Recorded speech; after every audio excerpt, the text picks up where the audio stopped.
Hey there, everybody. Welcome to Game 10 of the Chicago White Sox 1977 season. As you can see at the bottom left-hand corner of the score sheet, they are 7-2 after 9 games, and this is Game 2, the final game of a 2-game series at the Big A in Anaheim. They pretty much dismantled Frank Tanana in the previous game, but they have a little bit, maybe a tougher task this time around. We'll wait and see. It is Mr. Nolan Ryan.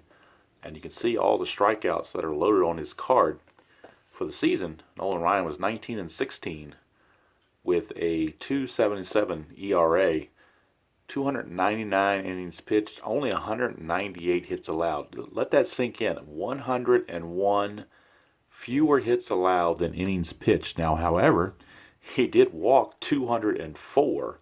You don't see that happen very often these days. And struck out 341, so a lot of batters faced. His fatigue, it's an 8, so he can go quite a ways. Doesn't hold runners on too well, and he's not a good fielder. He's a 4.38, and he's prone to the wild pitch, so that could be interesting as well. We'll look at the starting lineups for the Angels. It's pretty much, in fact, it's exactly the same as Game 1. For the White Sox, a little bit of a shakeup. Ralph Garr is back from his day-to-day injury. He is back playing left field. Alan Bannister is in batting second, but he's playing second base today, not short. They've given George Orta the day off, or the night off, as the case may be. Richie Zisk is in right field hitting third. Jim Spencer is at cleanup, playing first base. Oscar Gamble, the DH, hits fifth. Eric Soderholm, third baseman, hits sixth. Chet Lemon, center fielder, hits seventh. Jim Essien, the catcher, hits eighth. And for the first time this season, Tim Nordbrook going to be the shortstop. He will later go to Toronto, but right now he is with the White Sox. And of course, the Angels have the exact same lineup they had before in Game 1. Remy, Gritch, Bonds, Baylor, Rudy, Bhakti, Chalk, Briggs, and Etchebarren. Now, for the ballpark effects, I rolled a 1 on the D20, which means good weather. So in good weather, the singles are 1-7 for both lefties and righties. And home runs, lefties 1-3, righties 1-13, just like it was in Game number 1. When the White Sox did hit a few home runs, as you remember. All right, so we are all set to go. Ryan has finished those warm-up tosses, and now Ralph Garr, who is back from his day-to-day injury, going to see what he can do. He says to Bob Lemon, "Thanks a lot, my first day back, and you're going to make me face Nolan Ryan." Well, here we go. Let's see what becomes of that. And we are underway in Game 10. 5-8 against the lefty is a ground ball, second base X. And for the Angels, second baseman is Jerry Remy, and Remy is a 2E21. So a 2E21, see if Remy can make the play. 2 and a 3, probably not. It's going to probably go for a base hit, at least that's what I'm thinking, without looking for sure, but we'll verify. 2 and a 3. Actually, a 2 and a 3, he does make the play. How about that? G3. I thought he was going to get a hit, but he doesn't. So now we'll check for an error. It's a 13, and he was an E21. E21, but he doesn't escape the error. How about that? He got to it, but then he made an error. So it's an E4 on Jerry Remy. E4 to start the game. Nolan Ryan, not happy about it. I mean, Remy extended himself as far as he could go to reach it, but then he could not come up with it, and the official score deemed it an error instead of a hit, which didn't thrill Remy very much. All right, here's Alan Bannister, second baseman today, and he's not very good at second base either. He's a 4E34 as opposed to a 4E48, so not very good either way. We get a 5-8 and a 5-8. We just had that last time on the lefty. We're 5-8. We're back again on the righty. Same thing. Ground ball, second base X. And again, it's 2E21. 2-19. He'll get to that. Chance for a double play because that's a ground ball A. 11 and an E21. So we'll try again. E21. There is no 11, so it is a 4-6-3 double play. And Jerry Remy redeems himself. Remy to Gritch to Briggs, and it's a 4-6-3 double play, clearing the bases with 2 outs for Richie Zisk. Zisk a 211. 211 is a solid base hit. 1-7 is a double. 8-20 is a single. That's a double for Richie Zisk. So that double play really helped Ryan on that one, or he could have had a potentially bad inning. Here's Jim Spencer, cleanup hitter, first baseman, 6'3" against a lefty. Struck him out, and that's strikeout number 1 of probably many for Nolan Ryan in this game. And at the end of a half an inning of play at the Big A, it is the White Sox nothing and the Angels coming to bat. And pitching for the White Sox today will be Chris Knapp. And Knapp, 12-7 with a 4.80 ERA. So we'll see what Chris Knapp can do. He's going to start out facing Jerry Remy, who's already been busy in the field. We get a 2-4 for Remy. He grounds back to Knapp, and that's one away, a 1-3 ground out. Ground ball, pitcher B. Here's Bobby Grich. 4-6 against a right-hander, fly to center. Handled out there by Chet Lemon. 2 down. 2 up, 2 down for Bobby Bonds. 110. It's going to ground to short. Handled by Norbrook. And that's going to end the inning. So 3 up, 3 down go the Angels. After 1 complete here at Anaheim, it is Sox nothing and Angels nothing. Go to the bottom of the second. I suspect it'll be a lower scoring game tonight than it was in game 1, but that's why you roll the dice. You never know. Here's Oscar Gamble, DH, 6'3", and that's a fly ball. I'm sorry, it's a strikeout. It's what we had last time to end the. I was looking at 4-3. 6'3", it's a strikeout. Same way he got Spencer, he gets Gamble. Same exact roll, 6'3". 1 away. Here's Soderholm, 2-5. Solid single for Soderholm. A 2-5 creates a solid single for Eric Soderholm. Got to bring up Chet Lemon. 1-5 for Lemon, and that's a big hit there. He had 2 homers in the previous game. Now he's going to really come through. 1-5 is a triple. 6-20 is a double. So could be a run scored here. We'll see. It's a 3. It is a triple, so it will definitely be a run scored. RBI triple for Chet Lemon. And Lemon has made Ryan bitter about that. It is now 1-0 Sox. And the infield's going to come in. Here's Essien, but the infield is in. A 2, chance for a balk or a pass ball, depending on what the white die presents.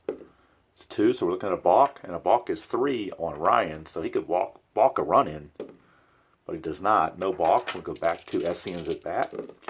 Infield still in, 1-8. Fly ball, right field B, question mark. Chance for a sacrifice fly here, potentially. Right fielder, in this case, is Bonds. Let's check his arm. Bobby Bonds' arm, he is a -4 arm, so a very good arm. They may not want to test him.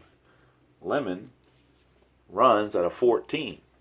So if we look at the rule book on that question mark part, because I always want to make sure that we get this right. Look at the question mark here. It's talking about you take the outfielder's arm and add 2.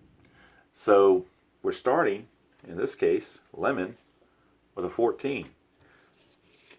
The -4 for Bonds makes it a 10. You add 2, it's a 12. So 1-12 he can score. If it's 13 or higher, he will be out. So let's see how they want to run this.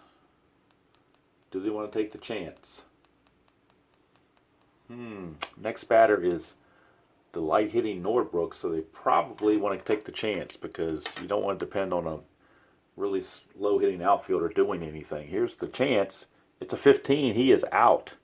So it's a double play, basically. It's a fly to right, so it's a 9 and then a 9-2 double play.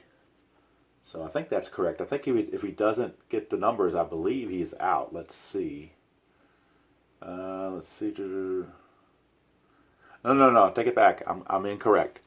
The only out chance is 20, according to this. So the roll is higher than the safe chance, but lower than the runner holds. So let me correct that. Good thing I have my white out here. It is not a double play. You do not pass go. Do not collect $200. It is simply a fly out with no runner advancement. So Lemon is still on third with 2 outs. But it was a good gamble. I mean, it didn't cost him anything. Since this was not a 20, it really didn't affect them any. But now The reason you did that is because Nordbrook hits 193, so not likely he's going to get a hit unless he gets something off of Ryan's card. And he's off his own card. 2-9, he's going to ground back to Ryan, and that's going to end the inning. So just the one run on that triple by center fielder Lemon. And at the end of 1.5, it is the White Sox 1 and the Angels nothing. So I'm glad I reread that rule book closely. Sometimes you think you know all the rules, and then you look it up, and it's like, oh, that's right, I remember this now. Play so many games, I know I'm playing this on Strat, but obviously off video, I'm playing inside pitch, payoff pitch, history maker, APA, so sometimes the rules can get a little where they run together on you. All right, here's Don Baylor. Important thing is trying to get it right. That's what I really want to do in the end, is get it right. 3 9s, a strikeout for Baylor. And if I don't get it right, somebody please tell me so I can learn and get it right. Because I want to be accurate. I want to have fun, but I want to be accurate. 1-4. That is a ballpark single chance, 1-7 for Joe Rudy. He's going to line to short. So grabbed by Nordbrook, 2 down for Bruce Bhakti. Center fielder, 5-6, a lefty, 5-6, struck him out. So right now, Chris Knapp holding his own against Nolan Ryan through 2 innings. It is a 1-0 Sox lead. As we go to the third, it'll be the top of the order for the Sox. Against Nolan Ryan, it'll be Ralph Garr. Garr reached on an error his first time up and then was erased on a double play. See what he can do this time. 1-9. He's going to ground to second. And it's an easy play for Mr. Remy. 1 away. Here's Alan Bannister, shortstop. I'm sorry, second base. He just plays shortstop so much, I'm just so used to it. 1-5, he grounds to second, and Remy will handle it again. So Ryan not getting the strikeouts as much as I thought. Of course, he's getting a lot of results off the batter card, too. And again off the batter card. 3-8 is a single to right field. So 2-out single by Zisk. Here is Spencer. We're off the batter card again. 1-5, and that's a double 1-5 or a single 6-20. 2 stars, so the run cannot score. It's a single with 2 stars. Puts runners on the corners. And again, this is one of the knocks on Strat, is the 50-50 thing, because you've had 4 at-bats in a row off the batter card, and Nolan Ryan has had no effect. But, in theory, it evens out over the course of a long season, not just an isolated game like this. So here's Gamble. Now we're back off Ryan. Oh, but we got a 1, though. So chance on a wild pitch is a 1-15. He can wild pitch in a run.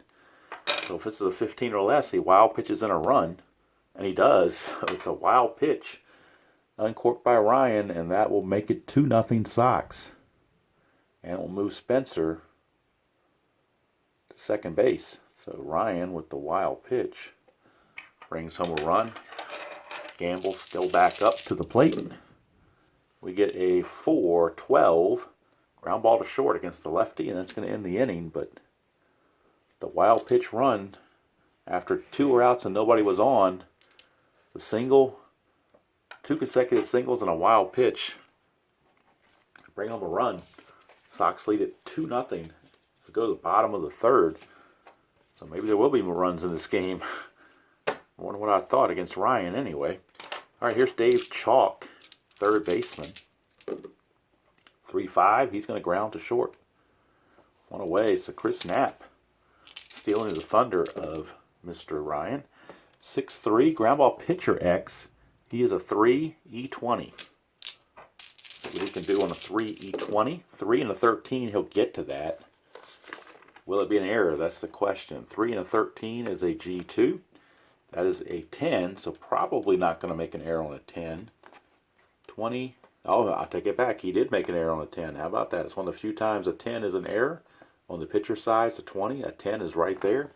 That is a 1 base error on Knapp.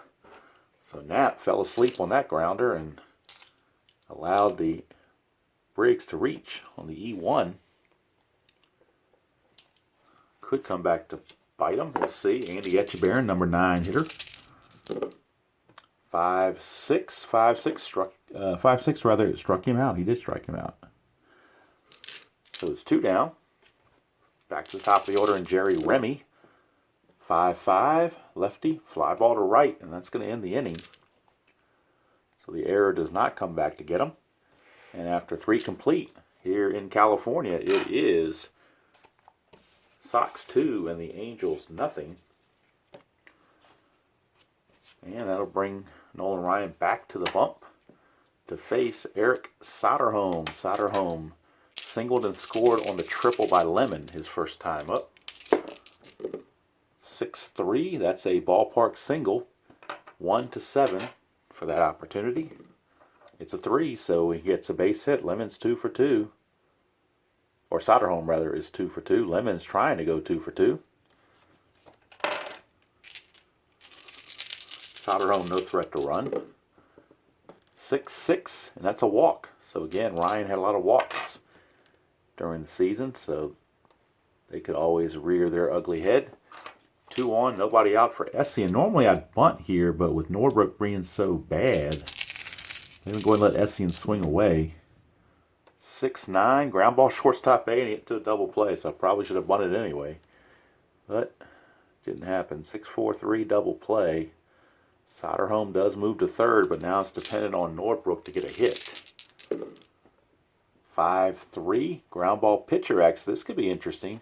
He's a 4 E38, so this could very well be a hit or an error that would produce a run. So we'll see. E438, or range 4 in the E38. 15, 4 and a 15. He will get to that. Check the error. That's a total of 12, and he's an E38. So on the pitcher card, E38. There's 12 right there. So there's a 1 base error on Nolan Ryan. Nolan Ryan, each pitcher now has caused an error, and this will bring home another run, unearned.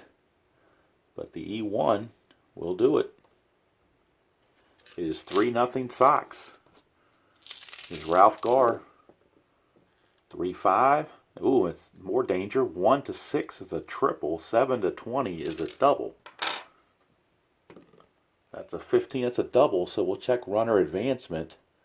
The double is assumed to go to center when there's no indication, which means that's Bhakti.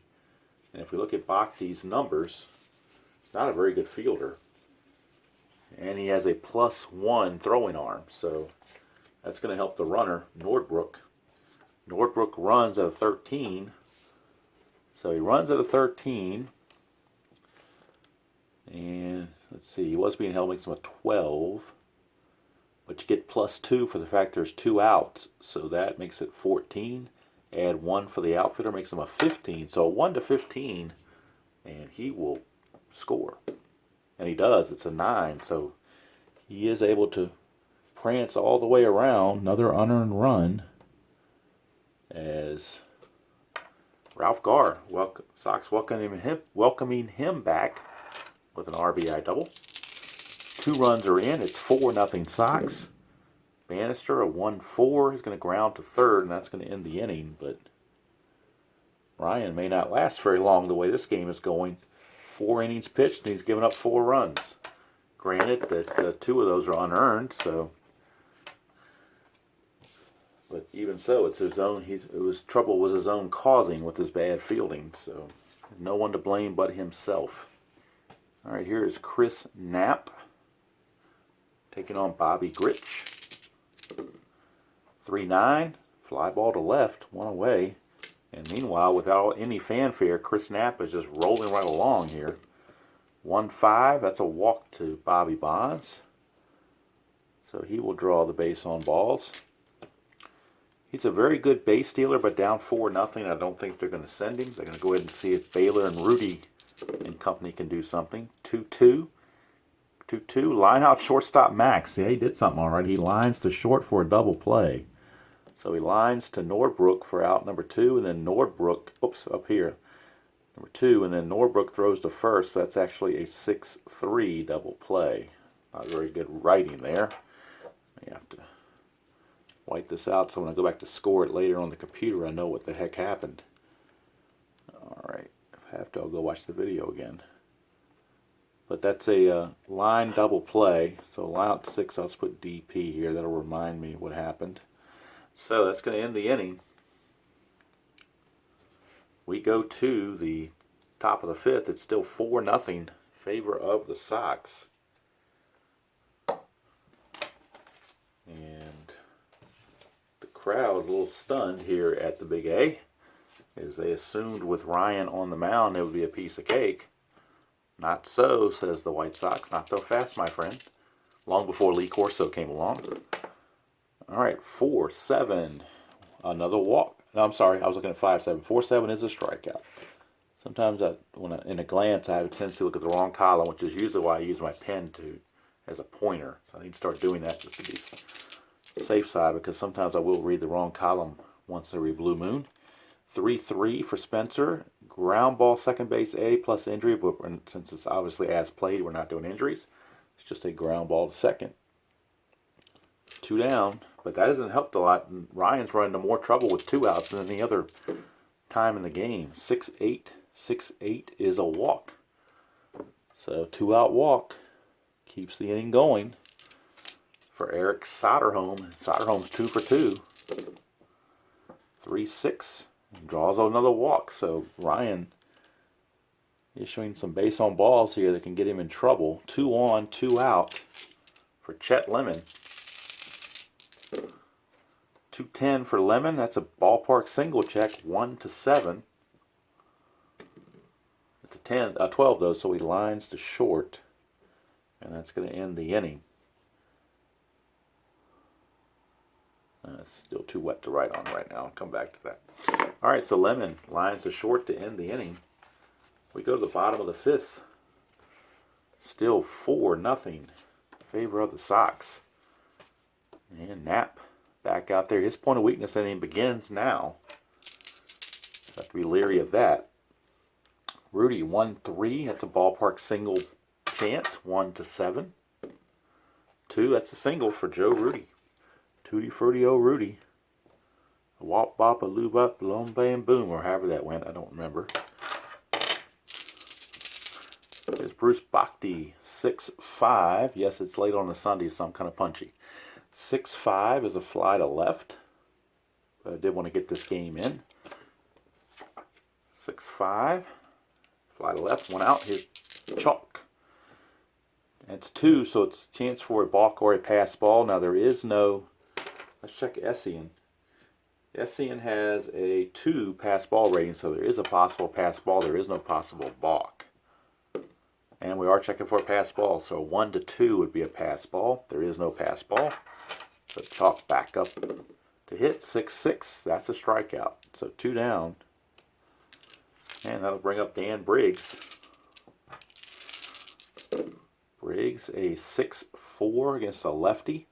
Ground ball third base X, that's Soderholm.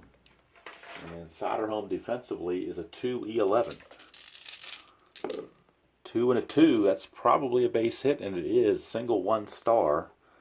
And 11, there's no 10 on the 11, so it's a single 1 star. So runners at first and second with 2 outs for Andy Etchebarren. Etchebarren, 6'3", ground ball pitcher X. He's a 3 E20. 3 and a 15, he'll get to that. Let's check the error. It's an 11, he's an E20. Is E20? Yeah, E20. E20 and 11. There's 11 right there, so that's his second error of the game for Chris Knapp. And the bases are now loaded. Chris Knapp commits his second error. 2 errors apiece for each team. Bases are loaded now for the top of the order, and Jerry Remy is right back in the game. The base hit here. 2 is a chance for, again, a pass ball or a balk. Well, no chance for a balk, but chance for a pass ball. But we're checking balk, so there is no balk. So we're going to re-roll Jerry Remy at bat. 2-2 for Remy. Hit by the pitch plus injuries. No injuries, but the hit by pitch is going to force a run home. So how about that way to get an RBI? That's a tough way to bring one in. And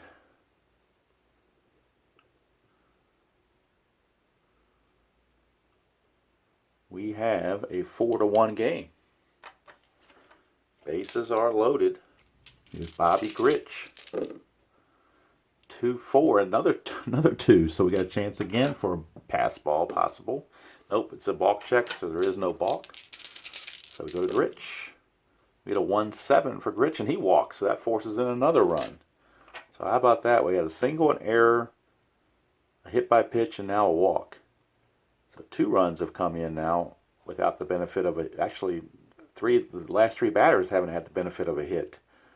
As that scores Briggs, and the lead is cut to 4-2. Now the 8th man to bat in the inning, Bobby Bonds. He's danger. 1-8. 1-8 is a 1-13 single. 14-20 is a ground ball to third. That's a single, 1 star. It's going to produce another run. And now Knapp is definitely at his point of weakness. So we'll have to see what Bob Lemon wants to do. 3 runs are in now. So I believe they're going to go to the bullpen right here. So Knapp is not going to get a chance to qualify for the win. He just lost it all right there at the same time. And they're going to go to Bruce Dalcanton. So Bruce Dalcanton is going to come in and try to get out of this mess and keep the lead, if at all possible. 9th man to bat in the inning is Don Baylor. Bases are loaded, 2 outs, 3 runs are already in. We get a 3-7, and that's a fly to center, and that's going to end the inning. But the Angels send 9 to the plate. 3 of them score. And at the end of 5, it is the White Sox 4 and the Angels 3. And so now Nolan Ryan has more of a chance to stay in the game. And of course, Mr. Knapp, his chances of winning have been put to rest. So he did not go the qualified number of innings. So he no longer can get a chance at a win. 2-11 is a ballpark home run chance for right-handers. It's 1-13 for Essien. So Essien a 1-13, he's gone. It's a 9. It's a home run for Jim Essien. So back come the White Sox as Essien goes deep. Here's Tim Norbrook. 2-10 for Norbrook is a ballpark single check. 1-7. That is a 7, so it's a base hit for Norbrook. The ballpark rolls are coming out great for the White Sox right now. Here's Ralph Garr. Much to the chagrin of Ryan. Well, 2. Now we got a chance for a balk or a pass ball. Etchebarren, let's see if he has a balk or a pass ball rating. Etchebarren has 0 pass ball rating, so if this is a 4, 5, or 6, it's no effect. But it's 2, so we're checking the balk rating on Ryan. 1-3. No balk. So Garr back out. 1-10. Ground ball first base B. It's a fielder's choice. 3-6 to retire Norbrook. 1 away, and that'll bring up Alan Bannister. 1-9 for Bannister. Ground ball shortstop A. It's a double play. 6-4-3. That certainly helped Ryan out. 1 run comes in on the homer by Essien. And we go to the bottom of the 6th with the score. White Sox 5 and the Angels 3. Wonder how much longer they can go with Ryan because he just hasn't been effective today or tonight. All right, Dalcanton back out facing Joe Rudy. Rudy at 2-6 is a walk. Rudy walks to lead things off. Bruce Bhakti. Bhakti at 2-5, and that's a danger. 1-8 is a double. 9-20 is a single. 2 stars either way. It's a double, so 2nd and 3rd with nobody out. And now Dalcanton is going to have some issues here. Here's Chalk. They're going to play the infield back. They need to get an out. 5-7 for Dalcanton. Ground ball shortstop A. And I believe that's going to score the run with the infield back. That will score the run. But it will hold Bhakti at second base. So the run comes in, and it's a 5-4 game. Here's Briggs.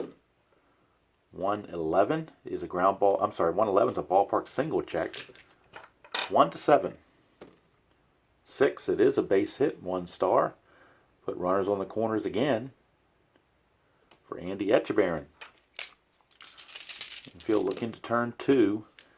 Out to 1, chance for a wild pitch. Del Canton's wild pitch rating is a 9. And this is a wild pitch, so that will force home a run on the wild pitch. So Del Canton uncorks 1. We'll also move Briggs to second base. He's in scoring position with only 1 out. Here's Etchebarren again. 1-9. Fly ball right field B. 2 down.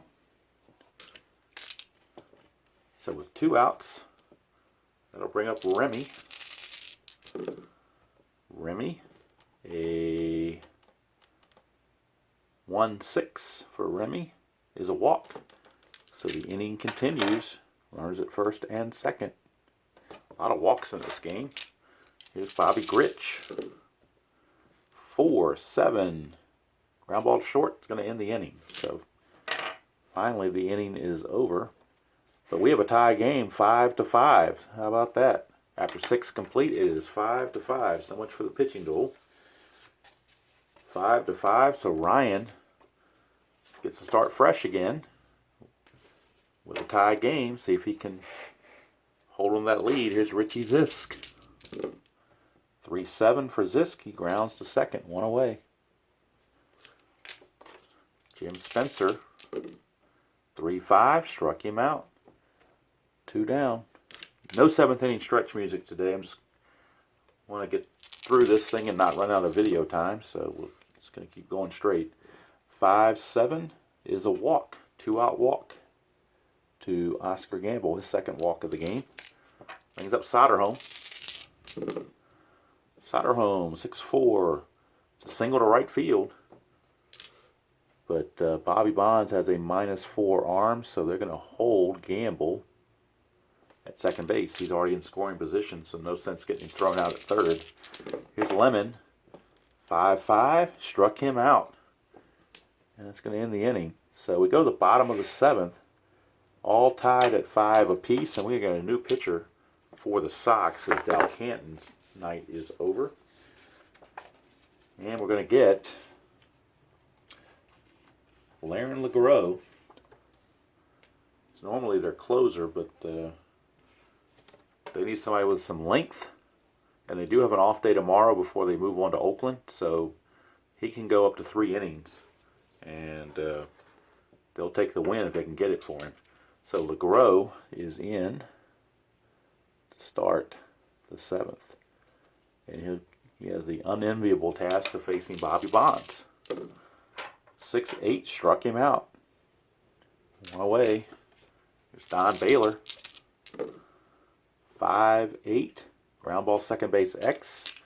That is Bannister. He's a 4 E34. 415, he'll get to that. E34, we have a 13. E34 and a 13. There's a 12 and a 14, but no 13, so it's good play. Bannister eked that one out. 2 down. Joe Rudy. 5-8, same roll. Ground ball second base X. We're right back to it. 5, he will not get to that. 4 and a 5 is a base hit. Check the error again. And E34. And that is a 9. E34, there is no 9, but it is a base hit for Joe Rudy. Keeps the inning going for Bruce Bhakti. Bhakti, a 3-8. Ground ball to first. That's going to end the inning. Spencer takes to the bag himself. We go to the 8th. Score remains 5-5. And now this is the point of weakness inning for Nolan Ryan, inning number 8. And you got to wonder if they're even going to keep him out there. I guess they will, but the bullpen is active and loosening. Dick Drago is loosening in the bullpen for the Angels. Right now, here's Jim Essien to lead things off. Top of the 8th. 3-4, ground ball to second. 1 away. Bring up Tim Nordbrook. 3-12, that's a split chance. 1 to 16 is a single. 17 through 20, he lines to short. That's a base hit for Nordbrook. So Nordbrook, a light hitter, but he's 2 for 4 in the game. There's Ralph Garr. 6-7 against a left-hander. That's a walk. So Ryan running into trouble again. May not be too much longer for this game. Here's Alan Bannister. 4-7, struck him out. So that's a big strikeout there. 2 down. And here's Zisk. Now, if he doesn't get Zisk, he's going to have to come out. And actually, the Angels may go to a lefty out of the bullpen, Sid Manji, because there's 2 lefties coming up. So they have Manji and they have Drago both loosening. But here's Zisk. 2-7 for Zisk. Ground ball to short. 2-8 would have been a homer, but 2-7 is a ground ball to short. And Ryan gets through by the skin of his teeth. And we go to the bottom of the 8th. That's going to be all for Ryan. His day is done through 8 innings. And Sid Manji is going to come in to pitch the 9th, as they have 2 lefties that will be leading off in the top of the 9th, rather. So LeGros back out for his 2nd inning of work. We'll be facing Dave Chalk.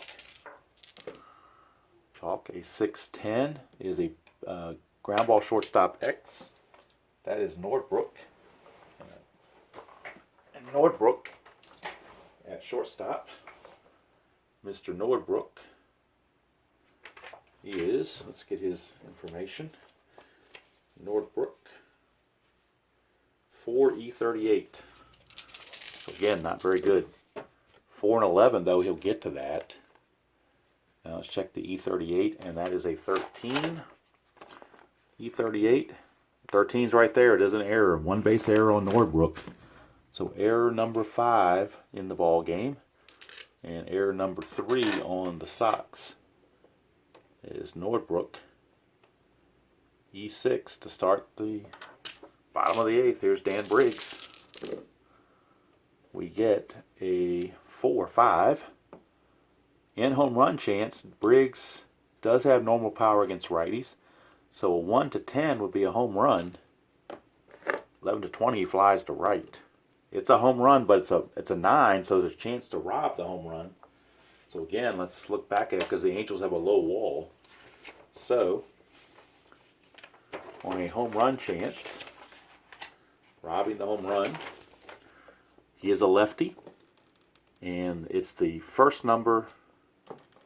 Let's see here. 1 to, or should it be 1 to 10? Let me make sure I'm doing this right.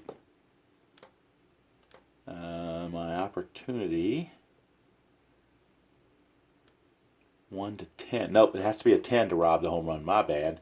The 9, the home run's going to stand. If it was a 10, he'd have a chance to rob the home run, or if it's an 11. But there is no robbing this home run. It is gone. The umpires are giving the circle with their finger, and it is a 2-run homer. And all of a sudden, the Angels have fought all the way back. They were down 4-0. They've come all the way back to take the lead off of LeGros. Here is Echeverrin, 4-8, and that's a walk. So LeGros' troubles continues. Jerry Remy, 5-10, struck him out. And that'll bring up Bobby Grich. 2-4 for Grich. Ground ball second base C. That will move the runner up, but now there's 2 away with Echeverrin at second base. And Bobby Bonds. Now they could walk Bonds intentionally and face Baylor, but that's not a good choice either. Pick your poison kind of thing. 1-10, ground ball to short. That's going to end the inning. So they pitched to Bonds and got away with it, but there's a 2-run home run by Mr. Dan Briggs. And that has given the Angels now a 7-5 lead as we go to the bottom of the 9th. And Sid Manji is going to come in. Now Dick Drago is also loosening just in case Manji falters. But with the lefties coming up, they're going with Sid Manji. And actually, Nolan Ryan would qualify for the win. So Nolan Ryan could still win it. we'll see what happens here. Spencer, Gamble, and Soderholm. However, Gamble will not hit. It's going to be Lamar Johnson, the right-handed platoon of that. So it'll be Spencer and then Lamar Johnson before we go further. So let's get Spencer and we'll get Johnson in here. He is going to pinch hit. But first things first, it is Manji against Spencer, lefty on lefty. 2-9 against the lefty. He grounds the second, one away. So one down. And here is Lamar Johnson, pinch hitter. 6-4. Ground ball third base X. That's chalk. And for Dave Chalk, he's a 2 E25. 2 and a 1. That's a base hit. 2 and a 1 is a single. He's an E25. That is a 9. There is no 9. It's simply a base hit for Lamar Johnson. So a pinch hit single. And now the tying run is at the plate and Eric Soderholm. And so the Angels are going to make the move. Go back to the right-hander and closer, Dick Drago. So Dick Drago going to come in. Manji only pitched to 2 batters and got a third of an inning. But now it's up to Drago. Or if you're a Rocky fan, you can call him Drago. But his name is actually pronounced Drago. And here's Soderholm. 3-7. Soderholm 1-13 as a single. 14-20, he lines to third. And that's a single, so 2 on. Tying runs are on base for the dangerous Chet Lemon. He's been a hot batter. Chet Lemon. We get a 4-12 ground ball. Shortstop A, that's the ball game. 6-4-3. So Drago got the ground ball he needed. And the Angels turn it. And there's your ball game. The Angels come back and salvage game 2 of the series with a 7-5 win over the White Sox. Winning pitcher was Nolan Ryan. The losing pitcher was Laren LeGros. Player of the game, Dan Briggs. He went 3 for 4, including that home run, 2-run homer in the bottom of the 8th. That was the deciding factor. And sloppy defense, 3 errors for the Sox, 2 for the Angels. So after 10 games, the White Sox are now 7-3. And since I'm at a 10-game threshold, I think what I'm going to do from now on is I'm going to go ahead and put all these in the rest of the games in the computer that I haven't logged yet. So once I get all 10 games in the computer, that's a pretty good number to start doing statistics. So then when game 11 comes along, when the leadoff batter comes up, I can say he's hitting 274 or whatever the number is. So I'll try to add that into the game for the Sox players and also for the opponents, because I'll go see what they're hitting as well. So I'm going to print off, once I get them all input in the computer through these first 10 games, I'll print off the Sox stats and I'll print off the Oakland A stats so I can know who is, what their averages are and so forth. So hopefully you're enjoying this White Sox replay. The Oakland series, like I said, is going to be in Oakland, and it's actually going to be my first doubleheader because it is an old-fashioned 2 games in 1 day, not a day-nighter, but a 2 games in 1 day in the last game of the series in Oakland. So they'll be there for 3 days and 4 games. Tomorrow is technically an off day on their real schedule, so all the pitchers will get rest, but then they've got to play 4 games in 3 days, so that could be taxing on their pen. So I hope you enjoyed that presentation of Strat-o-matic 1977 Chicago White Sox replay, and hope you enjoy playing whatever game you choose to play, however you choose to play it. And until next time from Oakland, when we're in Oakland, we will see you all down the road.